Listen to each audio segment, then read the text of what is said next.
podcast and see Racing tomorrow night, Tony. what this week Yeah, brings. yes, sir. You better believe it. I'm planning on it. I hope so. Yeah, Cool if we end up in the same split. Man, it makes such a huge difference. yeah, no, that would be cool. Yeah, hopefully Sam will be feeling better here soon. Man, what she's going through, that's gotta suck so bad. Yeah, it sucks. And like I said, it's not even supposed to be a thing. It's just a really bad side effect to this shot. Like most people don't have this. That's funny. Like, Lisa's dad had a big bout, and she's got some work friends that are going through the same stuff, and they've all done these trial things, and the side effects they said, oh, here are some possible side effects, but they probably won't happen. They usually don't, but all of them said, oh yeah, they just get these crazy ass side effects from them. Yeah, everything and everybody's different too. It seems like everybody has kind of their own mix that they give you, and everybody seems to have their own side effects. Like it's something different every day. But yeah, she always seems to get the crappiest, you know, version of whatever side effects this stuff has. Okay, so I'm ready to go, I guess. When we switch off, the way I look at it is the order in TeamSpeak from top to bottom. So I think we all see the same order. So anyway, So Chris, me, you, and Tony. yeah. User in your channel started recording. Welcome to the iRacers Lounge. I'm your host, Mike Ellis. iRacers Lounge is a podcast for the iRacer where we talk all things iRacing in a casual setting. Joining me are the usual characters, Chris Scales, Hey, Mike. Greg Hectus, What up, everybody? and Tony Groves. Good evening, fellas. Hey, welcome. All right, well, let's get right into it. It's Talladega week, always very exciting. But first, let's talk about iRacers Lounge is sponsoring the Old Bastards Racing League on Monday nights in their ARCA series. And how about that? It looks like the iRacers Lounge ARCA series was at Talladega this week with Chris Monroe capturing the pole with a huge field of 39 entries. Daniel Berghoff led the most laps with 16. Michael Everhart went on to take the win for the first league win. So Michael Everhart took it. And did you run this race, Chris? Yeah, yep, I made this one. Man, it was a good race. So a couple times made most of the practice before the race, and we couldn't manage to not wad them up in practice. So I just thought that's the way the race was going to be, and I started in the back, and we didn't. It was clean racing, pretty much all the way through. I screwed myself on pit road. Was coming down pit road under a green flag, and as soon as I'm staring at the line, staring at my speedometer, trying to get on pit road fast, I get on pit road, and my pit stall is right there to the left because I didn't qualify, and I had one of the last ones. So, but I slid like 3 stalls past it and had to back up. Ended up going a lap down with that mess. And then under caution, we were cruising around under caution, and I get destroyed by this guy that I think wasn't checking up for the field. I don't think it was anything intentional. But the cool thing with being in a league that's well ran like that, I didn't even bother watching a replay because I just knew that it was going to get reviewed and dealt with, and I was just planning on checking for the penalties before the next race to see what happened and who it was. But I didn't even have to because Steve Thompson sent me a message a couple days ago, let me know that it was a couple new guys that were in that race caused that problem and a couple others, and they were out. So it's been dealt with, and that's the cool thing about a well-run league. He said he told the guy it was because he wrecked one of the podcast superstars, and that's the way that Tony. That's the way he's been talking about me and Tony during this race is calling us podcast superstars. He's going to get our ass kicked is what's going to happen. All these guys in this league are going to be, because I kind of want to kick my own ass. He's going to keep talking us up, and they're just going to be waiting outside the track after one race. Funny. Yeah, but yeah, he's been doing a great job.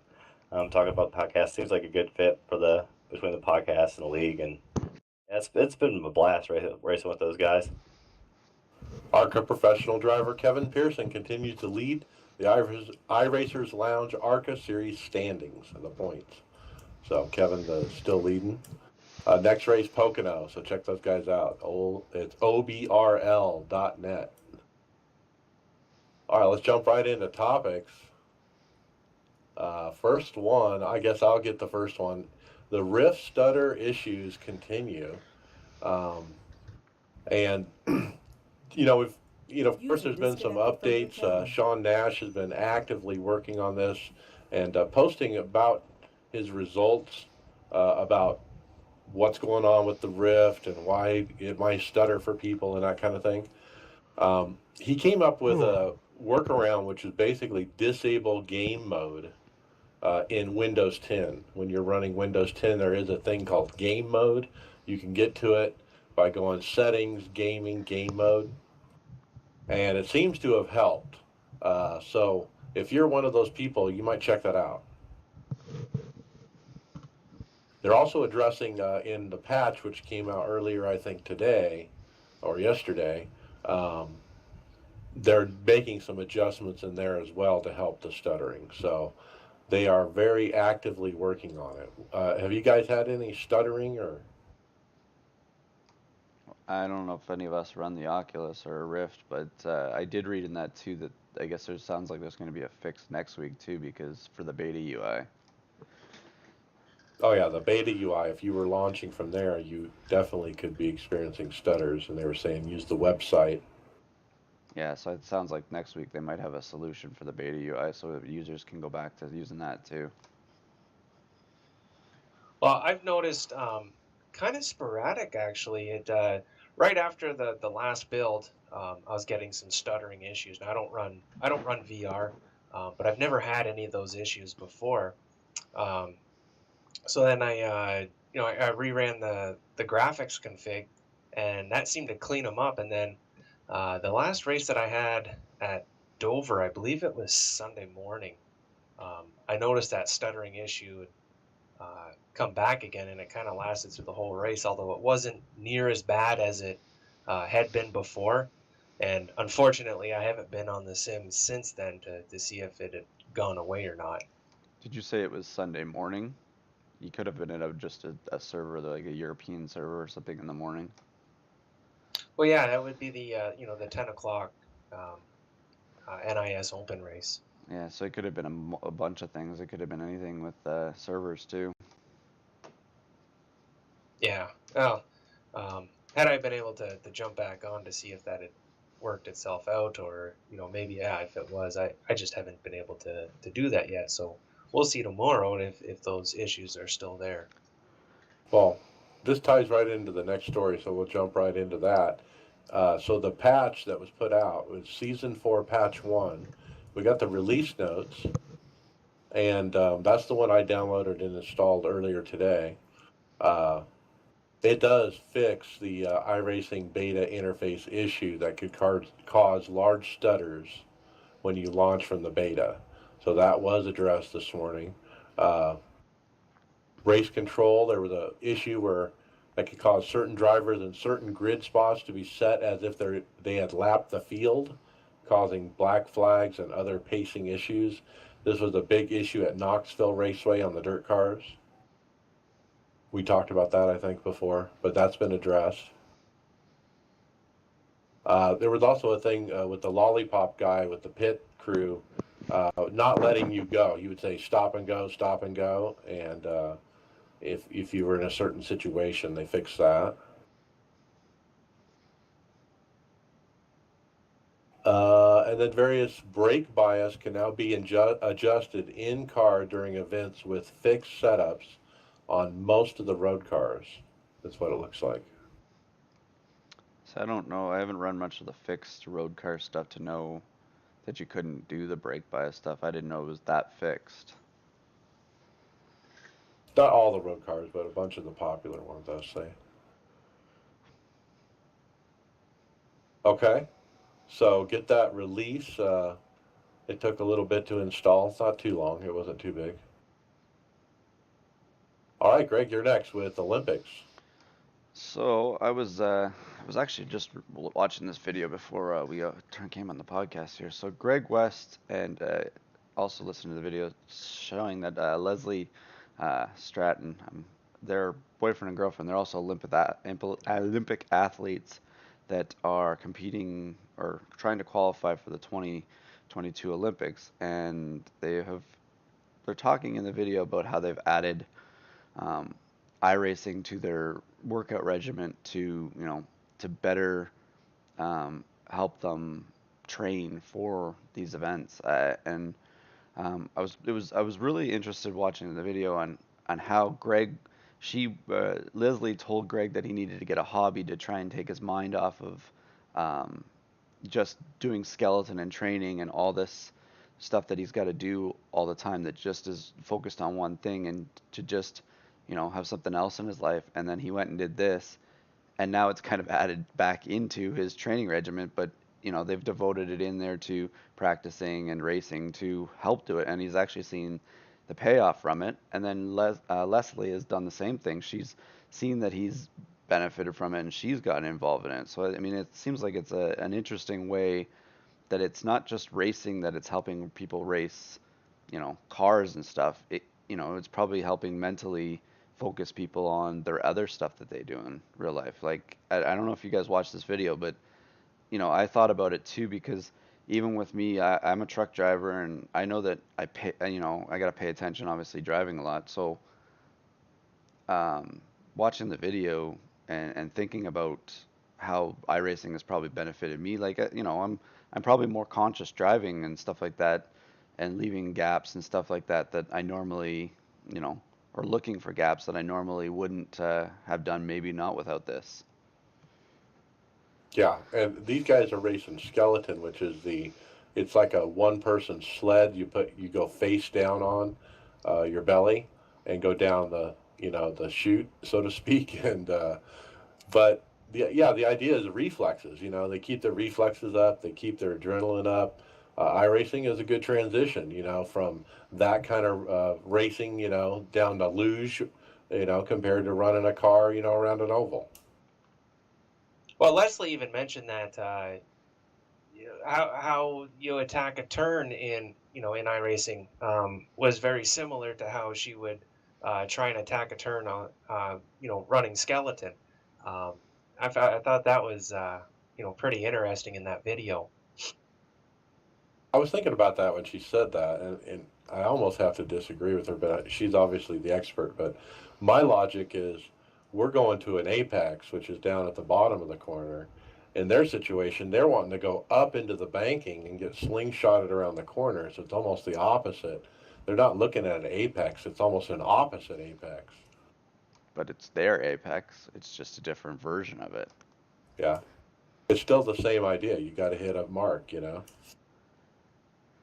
But they put a lot of emphasis through that video on focus, and then as well as they were using it for like cardiovascular, because they'd hook themselves up to like a Fitbit of some sort. And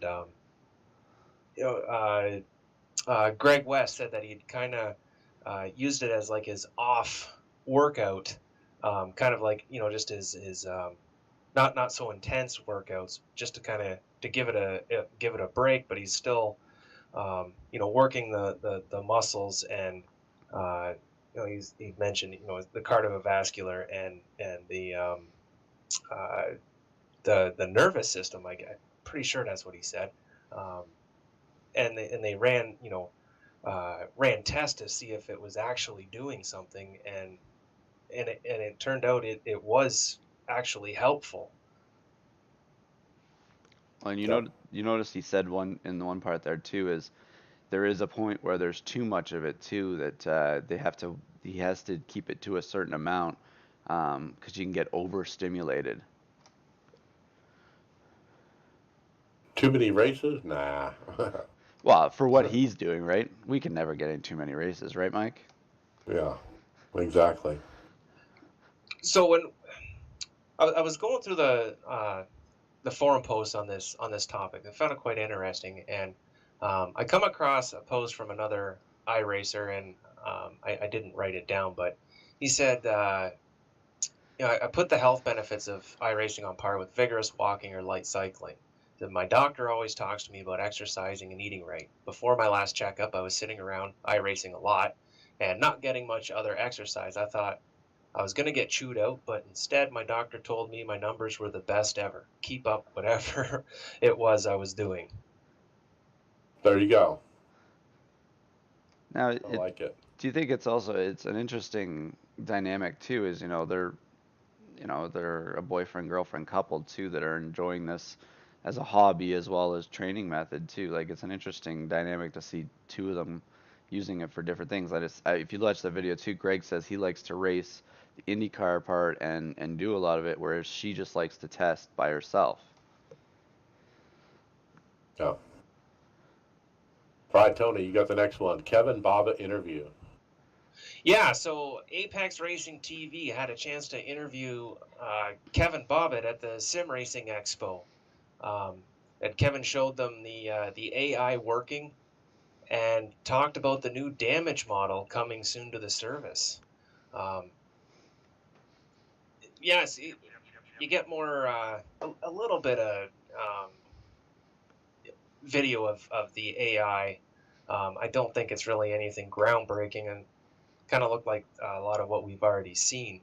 But what they did show was a little bit of the new damage model, and it was. You guys are better at these cars than I do. It looks to me like an Indy car. Smacking into a wall and various parts flying off everywhere, and So what have I raced? it looks really good. But the way he was talking, it sounds like it might be a little longer than what we were hoping for that new damage model to come out. Yeah, they definitely underpromised the dates. Yeah, and part of the interview with Kevin Bobbitt really for me was, um, you know, saying that the AI is actually good enough to drive right now, and they have people driving it literally behind him as he's being interviewed. And so he said he indicated that the code from the AI is from the original, NASCAR. What was it, 2003 or whatever, before iRacing started, and they actually had that code already built, and they took it, applied it, and now they're adding to it and so forth, and they're still tweaking it, but it's good enough to actually show at the Sim Racing Expo, and those guys are running it. The other neat thing about this video is in one part of it, they show a quick runaround of the Sim Racing Expo to show the various booths and how big they are and who the booths are. And man, the iRacing presence is in every booth. It's amazing. That's a heck of a takeaway there, Mike. I never even really noticed that. I guess I was more focused on the beginning part of that video. Well, and Yeah, it's a good shot of that Sim Racing Expo if you ever wanted to see it and what kind of, vendors are there and what there is to look at. Well, if you think about, I don't know if you guys ever played NASCAR 2003. I mean, it wasn't a bad point to start from, but there was also, I wonder if they'll take some, back then the modding community was pretty big too for that, where you'd have a bunch of things where guys would create a mod to make the AI better and things like that. I wonder if they can take some of that stuff and try and implement it with all this stuff too, because I remember, taking a lot of these mods to NASCAR 2003 and having a blast with that. Yeah. Yeah, very cool. I definitely want to go to the Sim Racing Expo after seeing this video. I'm just like, wow, that looks like fun. All right, next I'll get is listener email.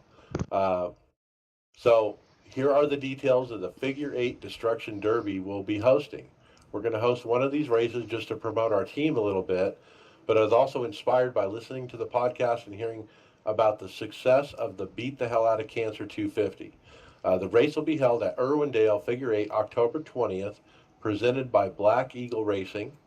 4 p.m. Eastern practice lobby opens, and they grid up at 5:05 Eastern. 50 laps, unlimited quick repairs, no rules. What else? $5 donation for entry to Samantha's GoFundMe page guarantees you a spot on the grid. So what's going on is this other team is going to have their own race for Chris and Samantha, and to get in their race, you have to donate $5 to the GoFundMe. And how do you find that? You go to the GoFundMe.com. You search Samantha Marie Round 4. And if you search those 4 words, you'll get to the right page. Pay $5, and then contact Will. His email address is WF as in Frank REEMA at gmail.com. And that's how you get in the race. Or find Black Eagle Racing on the forums. Oh, Pretty cool. That is really cool. That is so awesome. And Yeah, you know, it's a good way to keep the giving continuing. And Chris isn't moving yet, but I tell you what, I talked to him a little bit about it. He definitely needed this money in the GoFundMe that's there to get moved, to get his family moved, and make it a seamless experience. And so it's so cool that these guys are doing that. So thank you. Yes.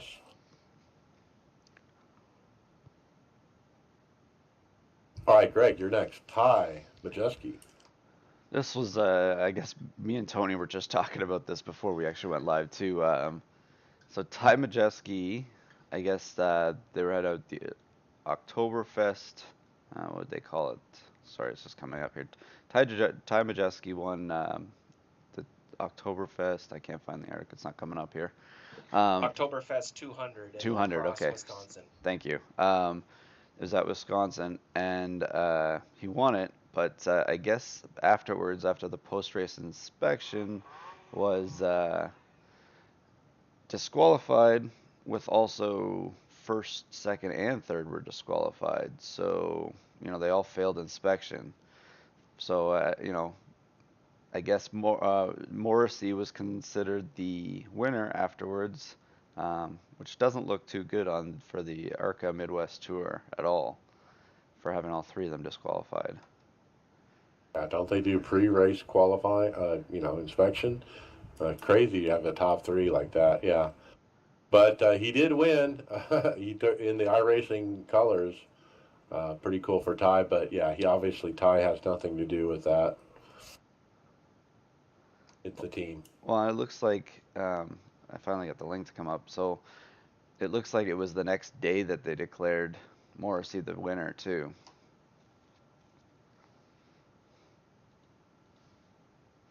Yeah, so everyone went home thinking, he won the race, and they tore down overnight.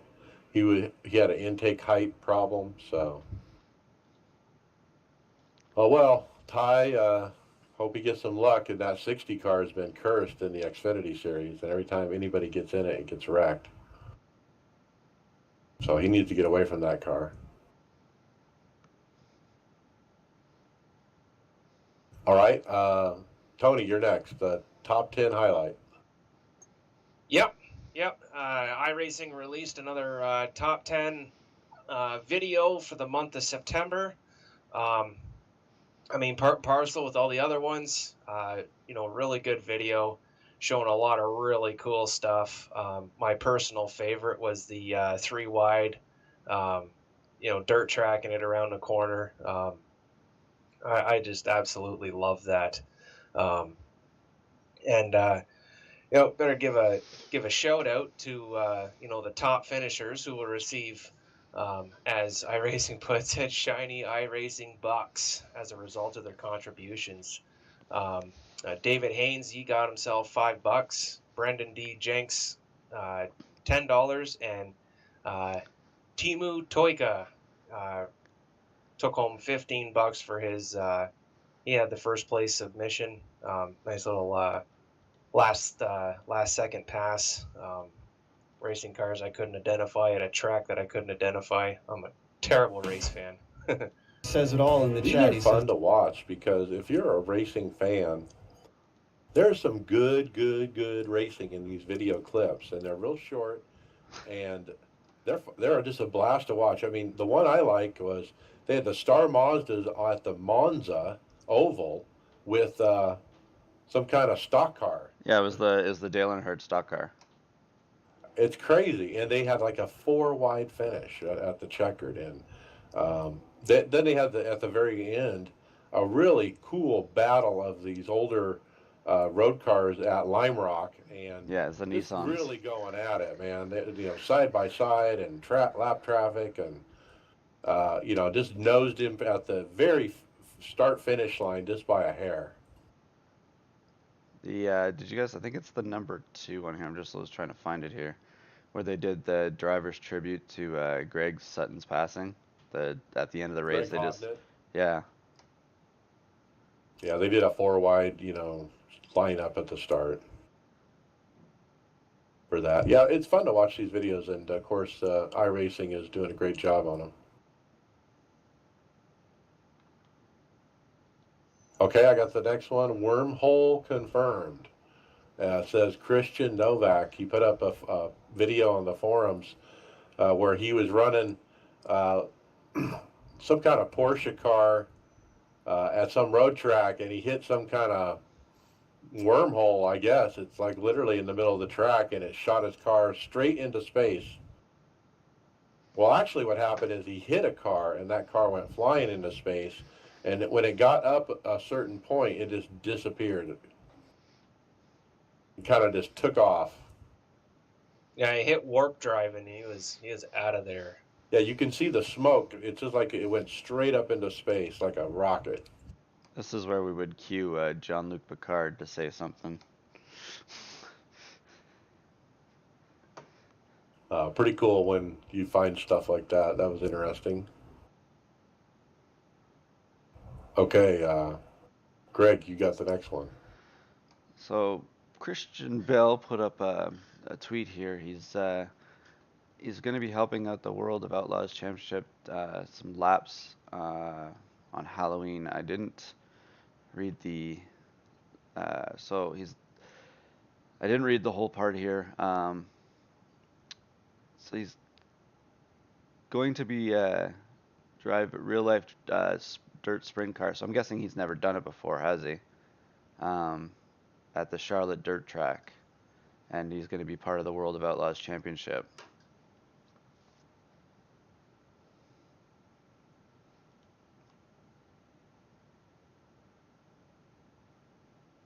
Well,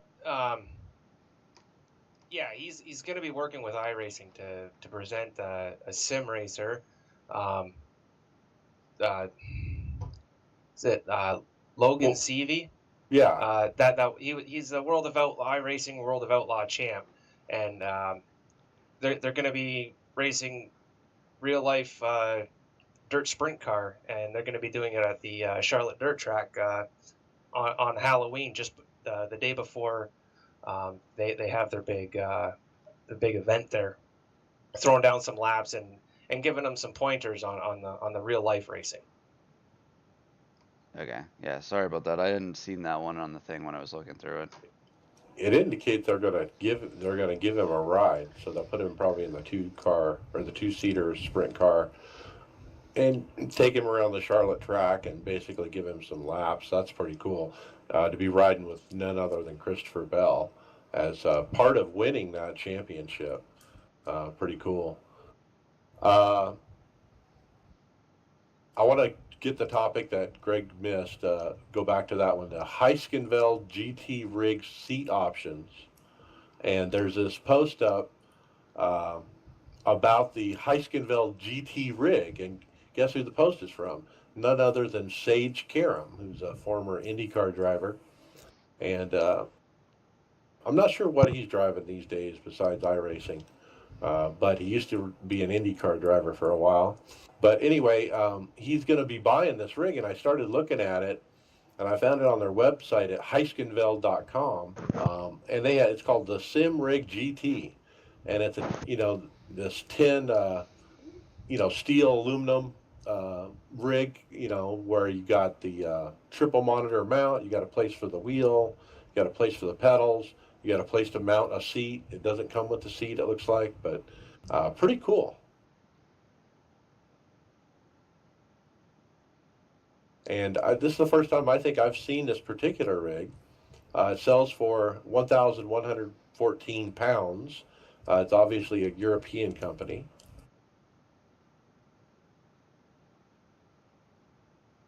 And it's a GT style cockpit solution. And so, anyway, what Sage Karam was asking about is what are you doing for seats? So what kind of seat are you guys buying to match up with this rig?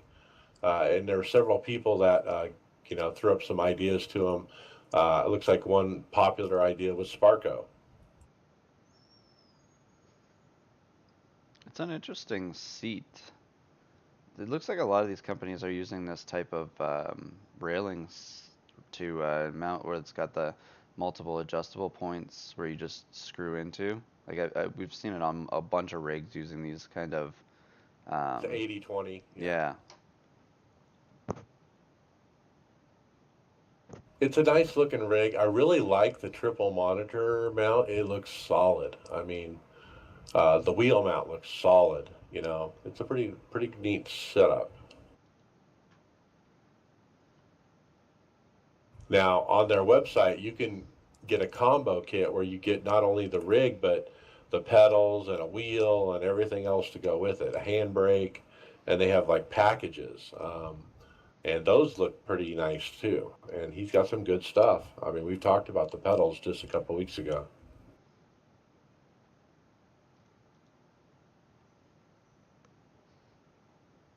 All right, well, let's keep moving. Tony, 49-inch curved ultra wide. Yeah. So here's a bit of a kind of a new take on an old discussion that gets rehashed all the time. It used to be, triples versus VR. This time it comes up on the forums. It's 27-inch triples versus a 49-inch curved ultra wide. And you know what? It's kind of a neat discussion. Which one's better? And I guess it all depends on everybody's situation, setup, yada yada. But from what I seem to understand about this curved ultra wide is, it doesn't quite give you the same FOV, but it's pretty darn close, and it sounds like, if somebody doesn't have the room or whatever for the triples, this could be a good alternative. Yeah. Well, it's 2/3 of a triple FOV. So a triple setup will give you a full 180 FOV if you have it right. This kind of monitor that's called ultra wide, it'll give you 2/3 of that. And so you'll never have a full FOV that you could have a triple. So it doesn't mean, I guess you wouldn't say it would be better, but if you have a limited space, like you're saying, you don't have room for triples, or you're just on a budget, or you just want to stick to one screen because of other games and stuff like that, this is a good alternative. It's certainly better than a regular size monitor, a single. If you're just going to do one, yeah, why not?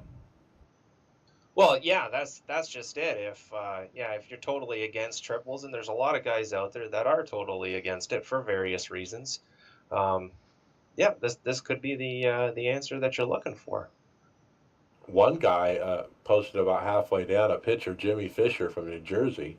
He's got an ultra wide monitor, and he stuck a regular 4x3 monitor to go with it to the left of it at a severe angle, and that's his left window, in his 8-post, and then across the other one he's got the rest of the car. So he's got pseudo triples by using a ultra wide with a regular monitor, and kind of made a pseudo triple setup.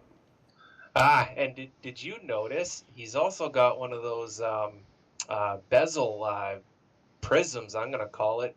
I can't remember the name of the product, but it's to hide the bezel. Hide the bezel, yeah. Little clear prism thing, yeah. We talked about that one time. That is cool. It looks like it works pretty good, actually. Yeah. And I actually, I guess it'd be about a couple months ago now, I was trying to look into them again, because I wouldn't mind getting them for my triples, but they don't, at the time that I had looked, they don't make them for my size of monitor yet. Well, he definitely got something going there. It looks nice. But I don't know. I mean, if you have the room. I still say triples is better is my takeaway. But I mean, if you don't have room or you have some other reason, this is better than just a regular monitor for sure because your FOV is going to be wider than a normal monitor. Now it isn't going to be as good as perfect as a triple, but it's still going to be better than a regular size.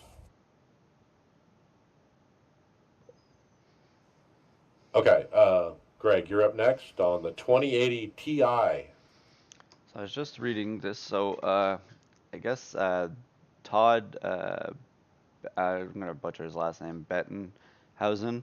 Um, he has, like, it sounds like he's gotten a 2080 Ti Founders Edition of the graphics card, and he's been trying it out for in iRacing, and as he made the comment, he goes, "Sorry for the clickbait title, but holy bleep bleep bleep, the GPU is a monster." So he's just talking about how it works compared to his normal 1080 that I guess he was running before. He's runs Samsung Odyssey with motion rejecting or rejection on. Not sure what that is, but I've gone from a consistent 44 frames around Belle Isle and the Skippy to 90 frames, so it's like a blink of an eye change. So it sounds like you're getting a substantial gain for that GPU, but was it really worth? I guess maybe if did he buy this or did he get? Is he testing it for somebody? 35% better. Remember, is what we talked about. The 2080 Ti would be better than the 1080 Ti, about 35%. And, he kind of describes that. He's pretty enthusiastic about it. Todd Bentenhausen, by the way, is the nephew of the famous Bentenhausen Indy 500 driver from the early 50s, I believe, and 60s. Anyway, but yeah, I don't know. I mean, it's a first report. This is the first guy I've seen on the forum that's actually got one of the cards and actually has run iRacing on it. And he says, yeah, it's great. Well, and that graphics card, a lot of the games now are going to start being designed around that kind of graphics system now with the way that their new GTX system, they're not going to, or RTX system, they're not going to be, they're going to be things that are going to start utilizing that GPU more from what they've got with that new RTX. Right. All right. So there's that. What's next? I got is the 2019 Dirt World Championship Series has been announced and by Tyler Hudson, and this is how it's going to work. They're going to do it a little bit differently for the Dirt World Championship. Here's the outline of how the qualifying will take place. World of Outlaw Sprint Car will run during the 2019 Season 2 official series, which is March through June, and will be 10 weeks long. Okay, it's a 12-week series with 4 drops and races every 2 hours. The top 20 in overall points that are not already pro license holders will be considered for entry into the Sprint Car Championship Series. So they're using the official series, like, they've kind of trended towards this for sure with all the pro stuff. It looks like late model, same thing. They're going to do Season 2, March through June. That's a 12-week series with 4 drops and races every 2 hours. Top 20 will make it. Also, the Rallycross, same situation, but this time with Rallycross, they run during the 2019 Season 4 official season, which is September through December, and it will be 10 weeks long. Now, I don't really understand why they have a different time frame with that one, but that's what it says.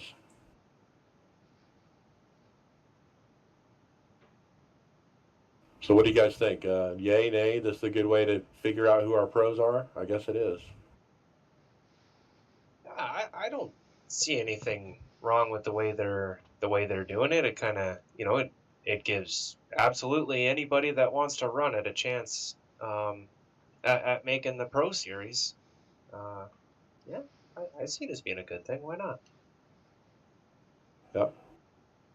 And you still got to have a good I rating no matter what, because you got to get top split so you can get enough points so you can be the top 20, and it's still going to be I rating dependent. All right, Tony, what's next? William Byron.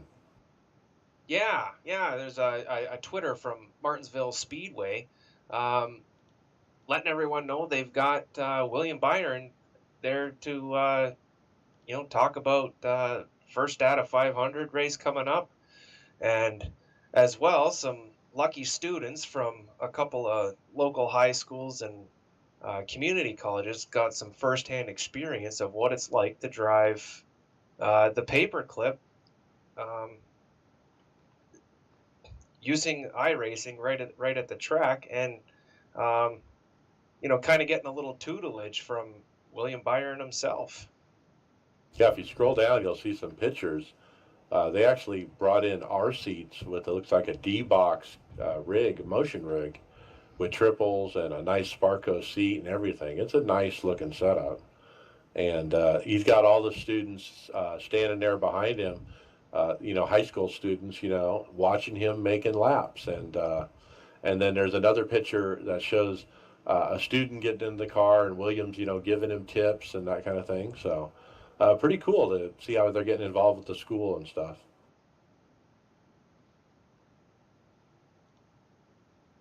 There's also an article in the local newspaper on their website. The Martinsville Bulletin is a local newspaper. They also were out there covering the event and took some pictures and wrote up an article about it and basically talked about William Byron and how he came up. Obviously, we know that story.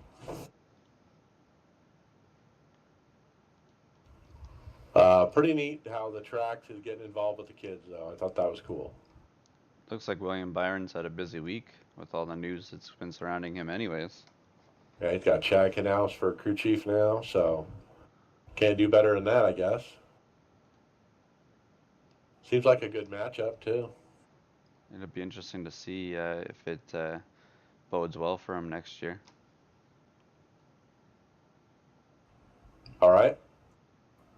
Next up was, we talked about this, Matt Malone and his girlfriend were going to go to the Petit Le Mans race at Road Atlanta and stream iRacing from the racetrack to try to get interest at the Mazda hospitality. And so that is today. And so he was actually twittering earlier today, and they had the stream up, and iRacing was posting it on the Twitter, and you could click on it and see what was going on, and it looked like a pretty cool setup they had.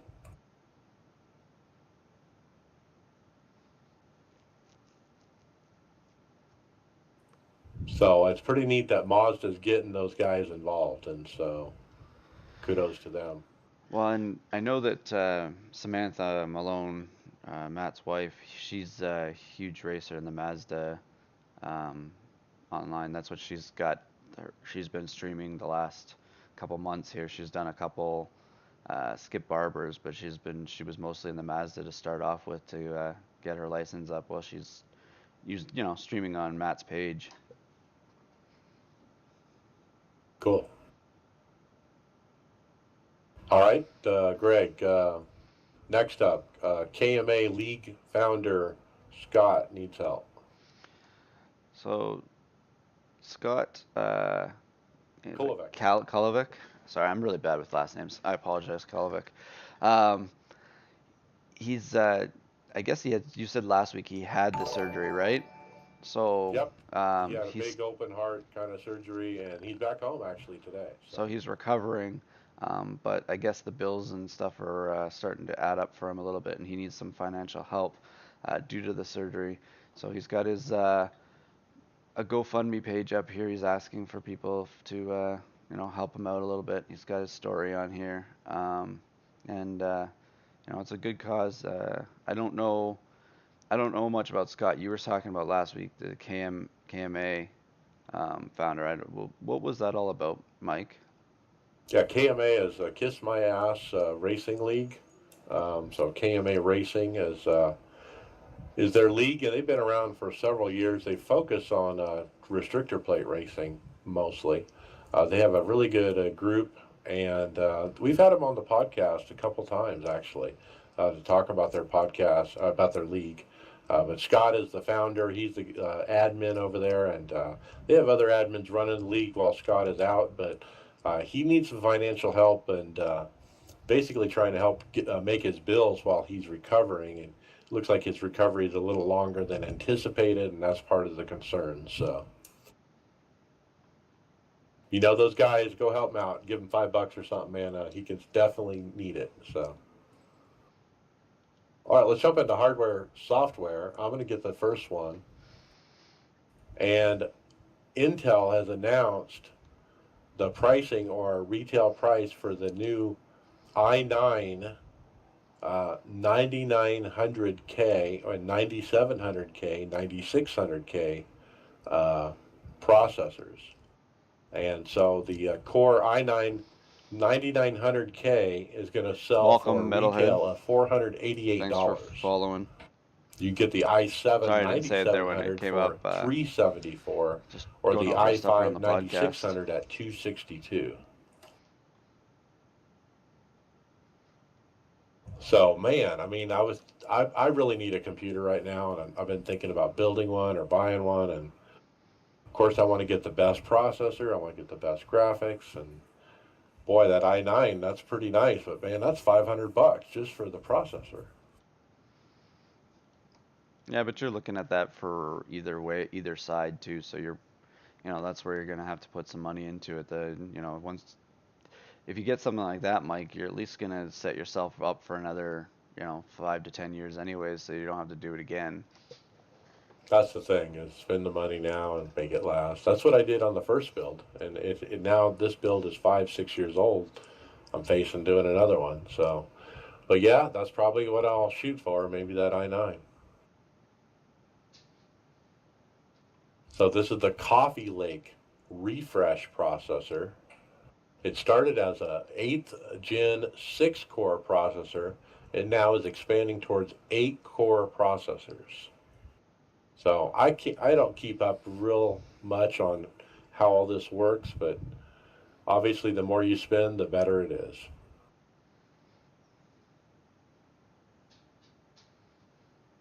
Okay, Greg, the next one, we got the new Fanatec Formula wheel has been spotted out in the wild.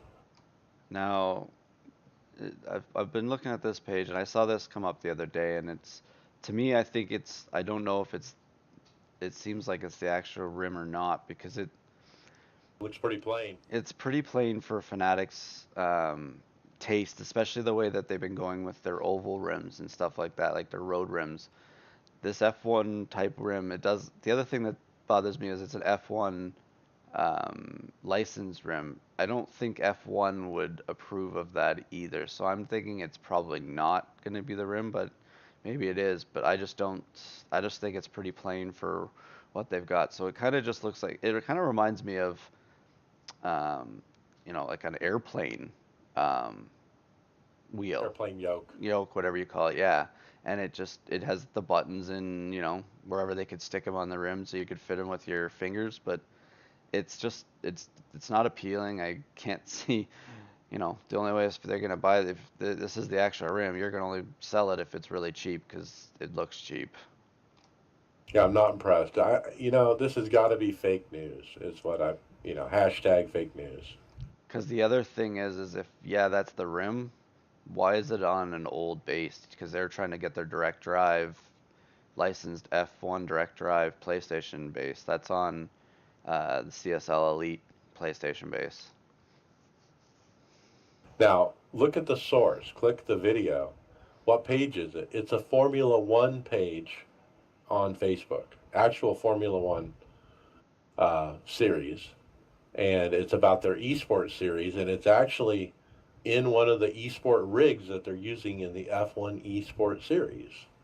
So maybe it's not fake news. I don't know.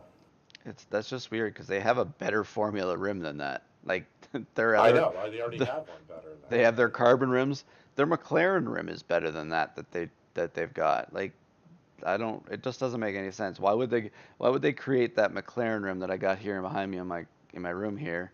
That's got all the dual clutch and bells and whistles on it, and then you go backwards to make something simple. Like unless it's intended to be um, being able to be bought by people. Like maybe it's gonna be cheap because of to try and get people to buy the base too. I don't know. Like it just seems odd. Yeah, there's something weird here. I mean, after last week when we saw the video with the Porsche rim and how I was just drooling at how realistic it looks and how much there's carbon fiber and metal and all this stuff that makes it look awesome. And then you look at this thing and it's all plastic and The other thing is looking through this form. It's obviously not very long yet, but could it possibly like Thomas hasn't usually chimes in on some of these things, so he hasn't even acknowledged anything yet. yeah, and he's all over it. Anytime anybody puts the word Fanatec in the forums, he's all over it. So you're right. That is kind of suspicious that he hasn't even commented on it. So who knows? It could be real or not. We'll find out. We'll keep on it. Okay, Tony, you got something very interesting. If anybody that's watching was wondering what we were Yes, talking about, very that's what we're interesting talking about. indeed. And Sim that doesn't look like experience, uh, a good motion rim, system. especially when you got Well, looks like rims all of like them that. have new pricing. It's like you're gonna save a few bucks if you're, in the market for a new motion simulator, and it goes right from, stage one right through, their biggest one, stage four. It looks like you save a couple $100 on each one. Yeah, they just trimmed the price a little bit on each one, like you said, a couple $100 here or there. Uh, but it's a good reminder of what this pricing is for these guys. So Sim Experience Motion Simulator Stage 4, $5,500. Well, but you save $251. Yeah, it's on sale, 251 off. But no, it's new pricing. Now, what do you get for that? I mean, looking at the picture, you still have to get a seat to go with it. It is a cockpit. You still have to have pedals, wheel, gear shift, that kind of thing. You're looking at probably by the time you're done with everything, you're probably seven, seven, 7,500. Yeah, seventy-five no hundred. problem. But yeah, I mean, and boy, I mean, that is nice. Well, yeah, and if you think too, like if you're looking at like stage three and stage four, So they're also adding that's what that we're looking at too. rear So we're gonna traction need loss module that we'd uh, talked about. Yeah. Like seat for here. You're gonna need we've pedals and all that seen stuff. It just plenty doesn't. of different It's pretty motion expensive setups, for what you get. and you already know you're paying a pretty penny. But I gotta say that stage four, if I with my finger cover up the price, that's a pretty sweet looking rig. Yeah. Sim Experience has been around.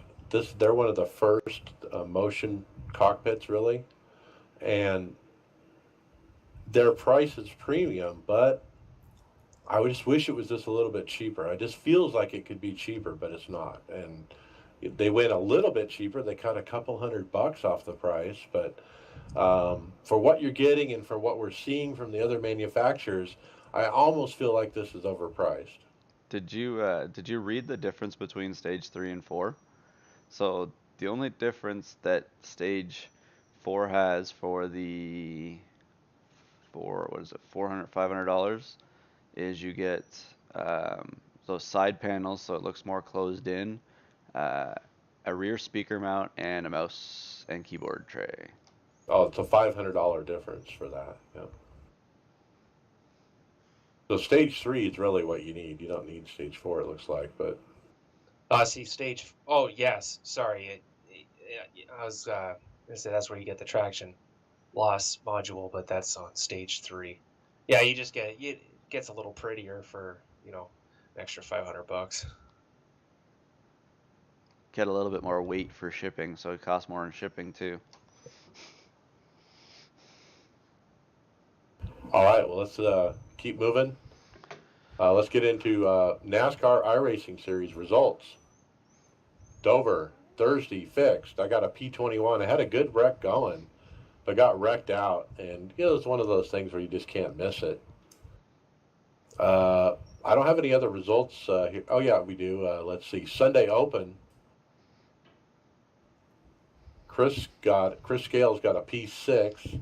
He said ran a solid, boring race, rode around just trying to survive, started 11th on a one-lap shootout at the end with 0 incidents. Wow. Yeah, that's a pretty good run at Dover. I know he's moved up out of the bottom split, but he's still only one outside the bottom split. Dover gets 0 incidences. Yeah, that was a solid race. Yep. And boring is good, I guess. Next result here was Sunday fixed. I ran P17. Spun my tires on a restart and never recovered. And I'm usually the last guy to do that, but somehow I did it. I don't think my tires were very old. I don't think they were brand new either. But I was just trying to get up to speed a little bit too quick, and that baby went right into the wall, man, and I hit it hard.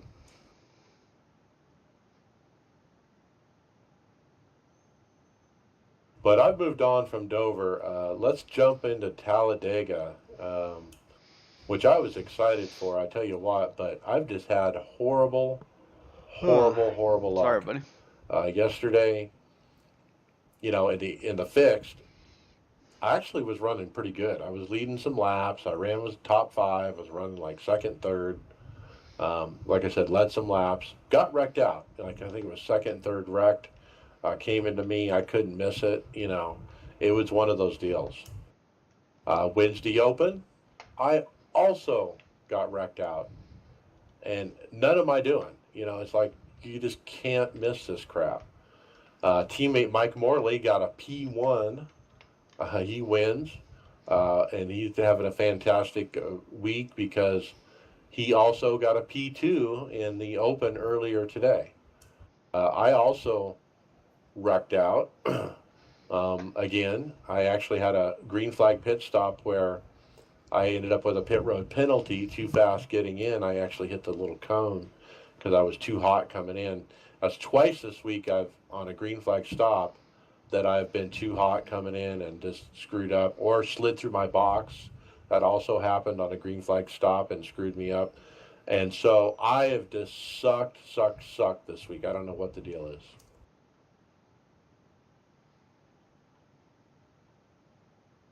But what do you guys think? When are you running your tally races? Well, since I missed my open today because my alarm was, I guess I shut my alarm off. I was so tired today, but I might be running the fix tonight. Okay. Yeah, I won't be able to make a start until tomorrow night. I'll be running the Open, and I'll probably be running the Sunday Open as well. I'm hoping might luck out and get into a split with Chris tomorrow night. That'd be good, so we can shake and bake that race. And we were doing pretty good at the spring showing at Talladega. Unfortunately, I think it was usually me on the losing end of that, getting wrecked by somebody. But right up till the closing laps, we were doing really good and able to kind of keep near each other and help each other out. So I really hope he's able to race tomorrow night, and even more hopeful that we're in the same split so we can maybe replicate some of that stuff that we were able to do in the spring. Yeah, it is nice to have a teammate in the race. I mean, when I ran with Mike Morley earlier today, we had to pit under green, and he was running like 4th, and I was running like 9th, and we were coming together. We were planning it. The pack came sooner than we expected, and so we came with them. And so we made that last minute decision, and we were both pretty hot getting in. He saved it, I didn't, and so I ended up with a penalty, and it ruined our race. He had a chance to win. We were going to come out in front. If I hadn't screwed that up, it would have worked out real good. Now, if you don't have a teammate, it's real hard to plan that and to plan who you're going to pit with and make sure you don't get lost or pit by yourself.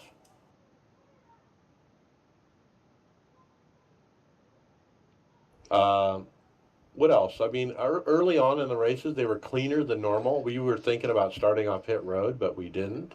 And boy, we were happy that we didn't because it went a long time before we had a caution. So even though it's kind of wrecky, it's not wrecky early, is what I've noticed. But Are you running tonight, Mike? Oh yeah, I'm gonna run tonight and try to get a win. I'll run Sunday and get a win. I hope. I mean, if I can break this cycle of the pit stops problems I'm having, where I'm getting in too hot or I'm going through the box, I think I can win. I mean, I had a good run on Wednesday and I was in position until I screwed up.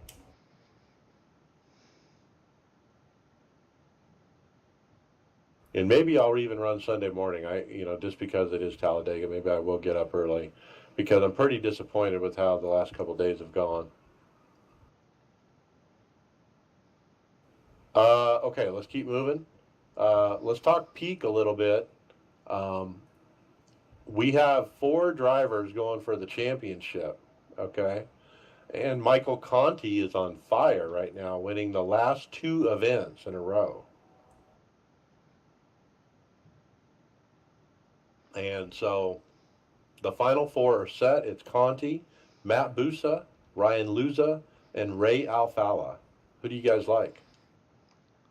I'm gonna cheer for my former teammate, Conti there.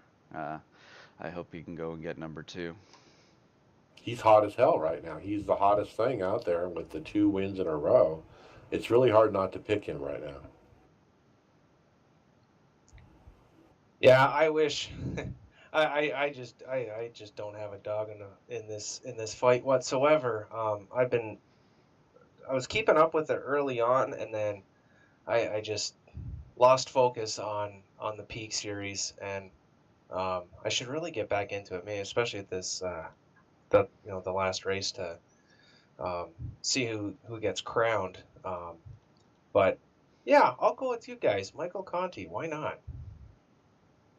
Yeah, if you're going with experience, you got to pick Alfala. I mean, speed, you'd probably have to pick Ryan Luza, and Matt Busa. I mean, Matt's a great driver and everything. I think he's only had 1 win this season, though. 1 win ever. Right, and so I think Matt is probably the dark horse here. Well, you know what? With that being said, I'm going to change my vote. And I'm going to go with Matt Busa because I love cheering for the underdog. I love to see that when that all, shakes out and when it happens for them. So, yeah, Matt Busa for the win. That's my pick. Nice. All right, well, that is the Peak. Now, I don't know when the Homestead race is. I'm not sure it's next week. It might be the week after. But boy, we're getting down to the end of the season here. Peak is over. NASCAR is almost over. We only got 5 races left? Yeah, 6.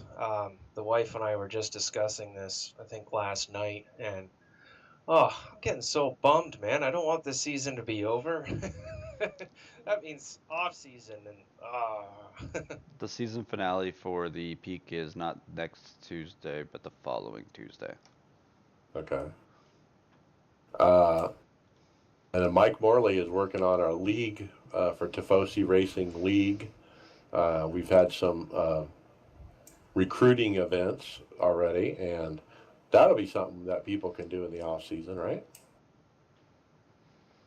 That's on Tuesdays, right? Well, definitely we got to get some people out to come race with us because we're gonna start hitting it this week with posting all kinds of stuff up. You can all hit us all up if you want to join it. What was the link for Mike's thing there?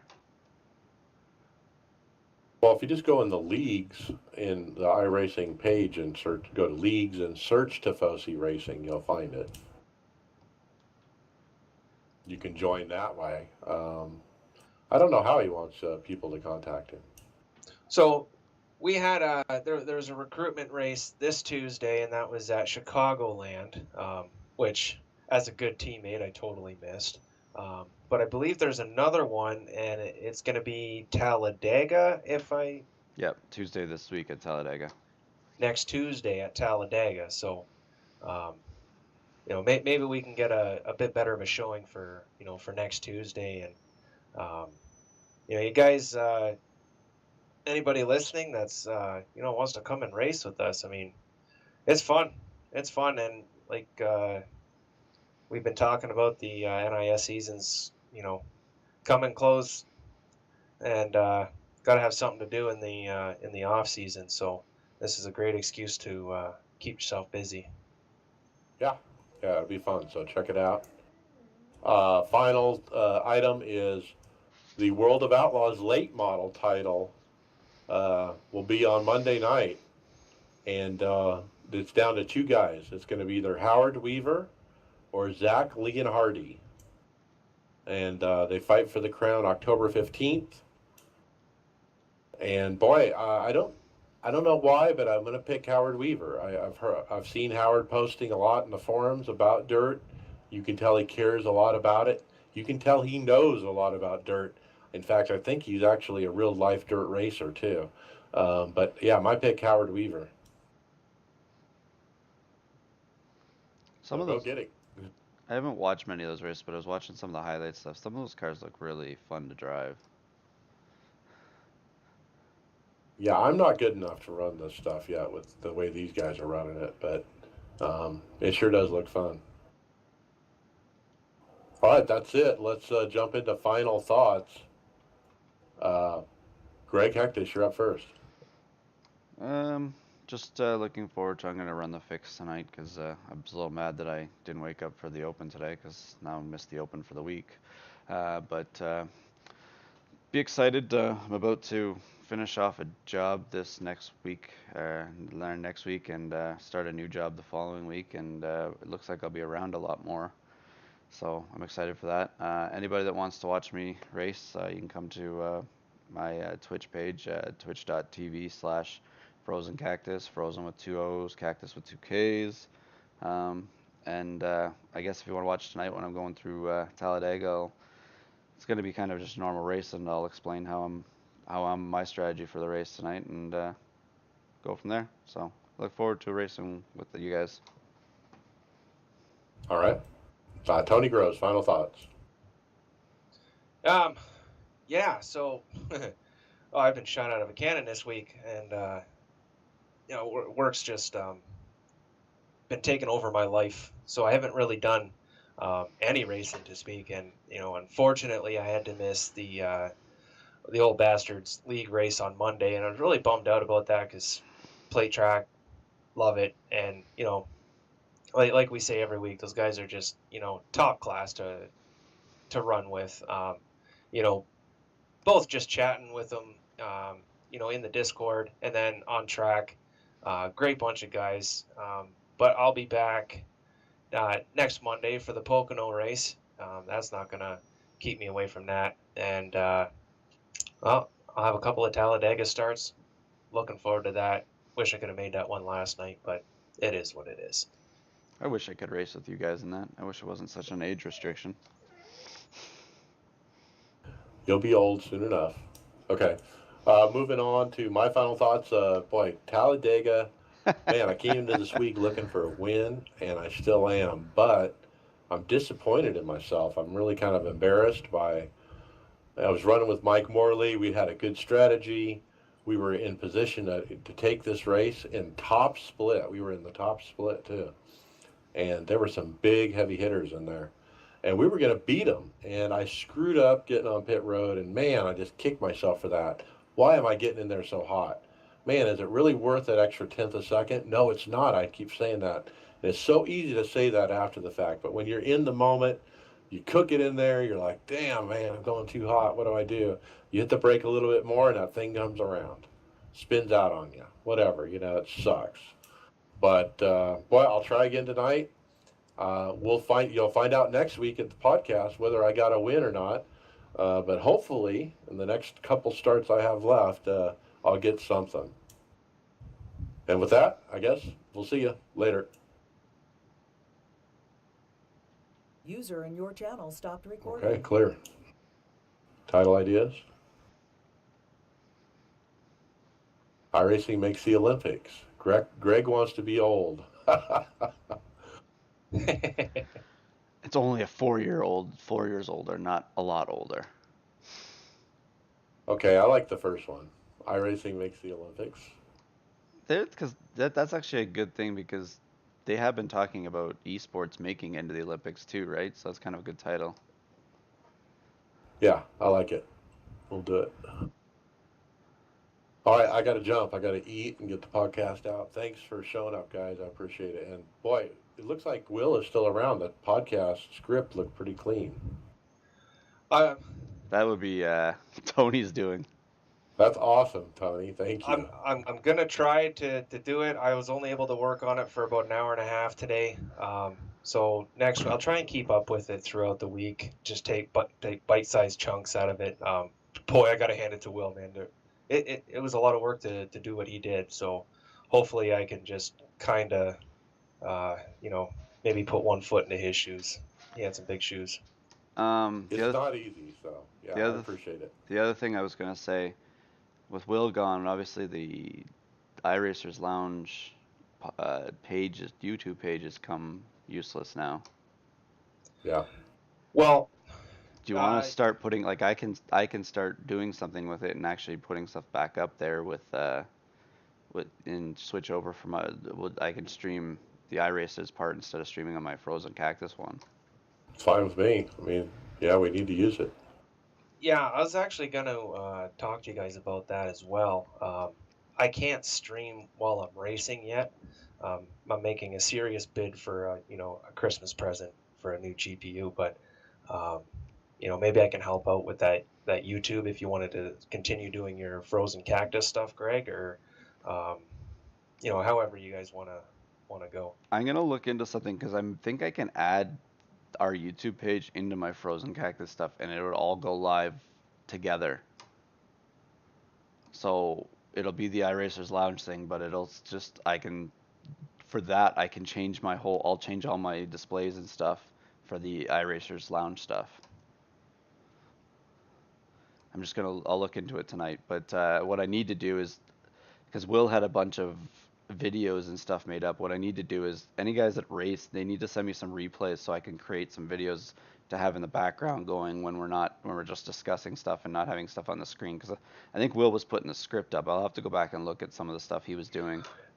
Well, what he was doing was yeah, like he'd show the articles as we were talking about them, not necessarily the script, but the articles themselves. Yeah, so I can work that in and I can redo some more layouts here so I can make it look for because I can use my Frozen Cactus stuff for all that stuff. I can change the iRacers Lounge stuff to being it looking like iRacers Lounge. I'll figure out how to get that added to it and then if we get a whole bunch of if some guys can create some videos or send me some replays of just any races or anything, and I can just add them in as filler clips. Yeah, there's a folder in the drive that's for that kind of stuff that Will was using. But yeah, it's all old. Yeah, I'm gonna get some new stuff like, how Mike's putting some stuff up. We can always have that kind of stuff in there. So we'll try Yeah, that. I mean, however you guys want to do it, I'm open to it. I got to run though. All right, I'll look it up tonight. Hey, Greg. Along with that, I've got myself a video editing program. I'm still learning it, so I'm still not very good at it. But uh, my time can get severely fucked up, so I want to be careful on how much I try to take on because I'm just going to set myself up for failure. But this script stuff, I'll take that under and I'll try and get better at that on a weekly basis. But if there's like side stuff that you need my help, just um, yeah, give me jobs is what I'm trying to say. Delegate. Nah, that's okay. I, I No, I get ADD and I get kind of fucking crazy and kind of go all over the place. But if you all need right. stuff to We're to out get for done or you need the me to do podcast. something, This is what just we're talking about afterwards, I let me guess. know. Yeah, we're just gonna I'll figure some stuff out here because once we I don't know my whole thing could change in a week or two too with my new job, right? So I'm gonna play it by ear. Yeah, like last week I had a driver just, on Monday tell me he's done at the All right, end of the everybody week, who's so that watching, totally fucked me I'll be over. back in about 45 'Cause minutes this for week I the also had another driver NIS off fixed race, on and holidays and another driver that we'll I can pull we'll into see the you we'll see you then. city. I'm out. He was up